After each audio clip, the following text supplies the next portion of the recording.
Welcome to this explainer.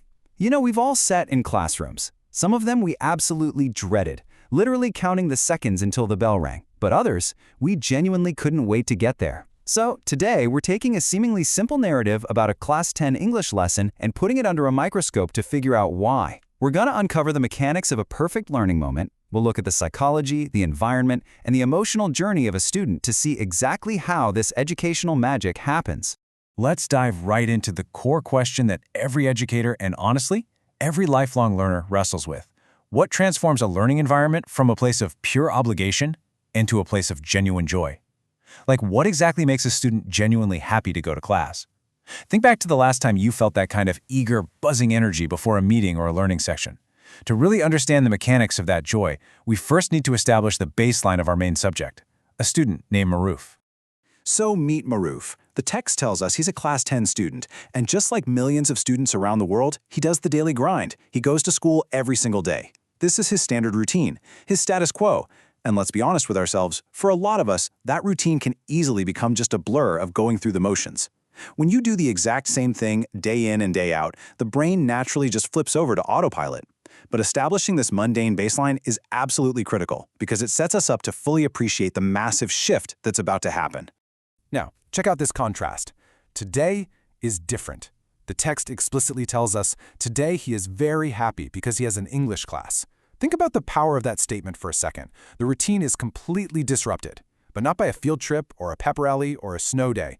It's disrupted by a specific academic subject. This is our first major clue about how joyful learning works. The joy doesn't just magically appear when the teacher starts talking. The groundwork is already laid, and the emotional shift kicks in before the student even walks through the classroom door. What we're seeing here is anticipation acting as an incredibly powerful psychological primer. Maruf isn't just physically walking into a building. He is arriving with a targeted, super positive mindset. He's primed for an experience. Anticipation is literally telling his brain that a reward is coming, which sharpens his focus and boosts his energy. This tells us something huge. The joy of learning isn't just about what happens during the actual lecture. It's heavily dependent on the expectation of a rewarding experience. The mental stage is completely set before the lesson even begins. So when that anticipation finally meets reality, the environment becomes everything. Think about how fragile a positive mood can be, right? Well, when Maruf enters the classroom, his English teacher, Mr. Mahfooj, doesn't start with some stern demand for order or a super dry reading of the syllabus. Nope, he offers a warm smile and a simple greeting. "Good morning, students." That instantly validates Maruf's excitement. This one single action completely removes the friction of anxiety. It creates a psychologically safe and inviting space, signaling to the students that their positive energy is absolutely welcome there.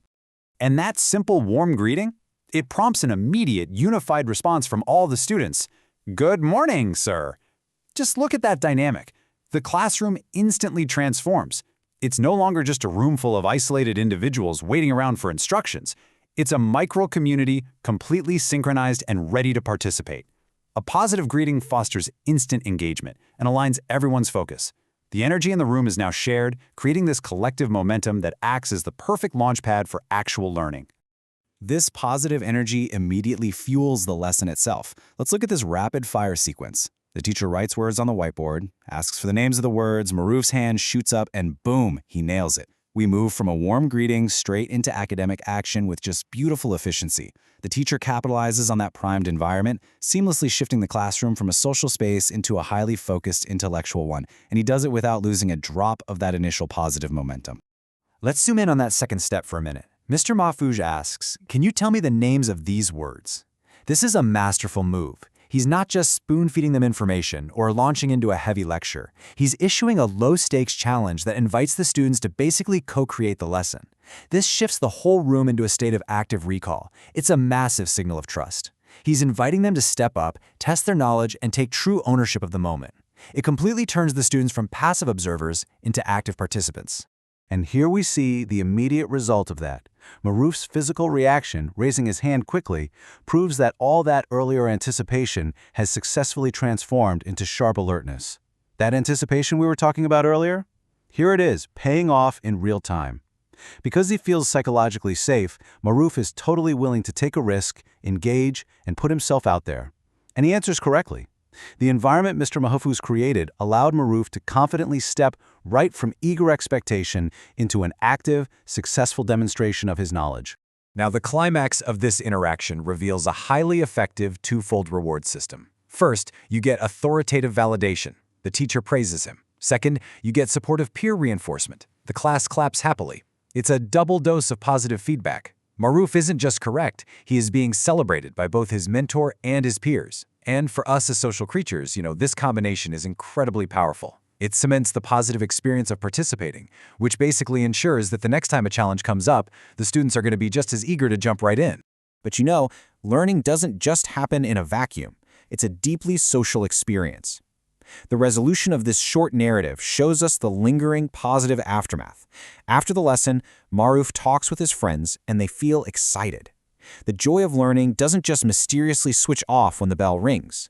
The momentum from that one correct answer spills right out into the hallway, turning an academic win into social currency among his friends. The positive energy generated inside the classroom is now fueling their social interactions, reinforcing the entire experience. If we trace Maruf's emotional journey, we can see this perfectly structured arc.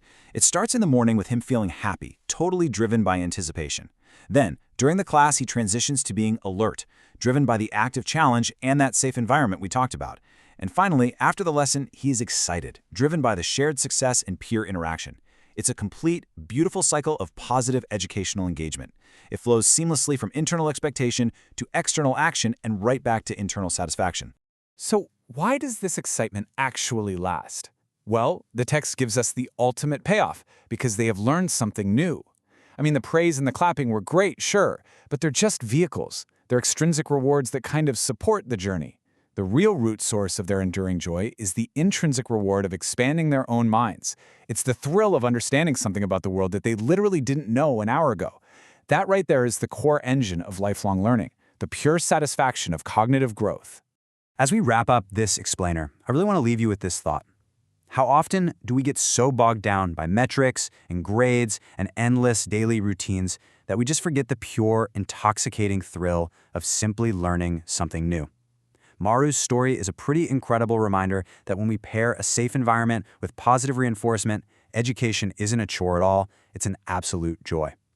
So, how can you bring a little bit of that Class 10 magic into your own life today? Keep seeking out that joy of learning, and I'll catch you in the next one.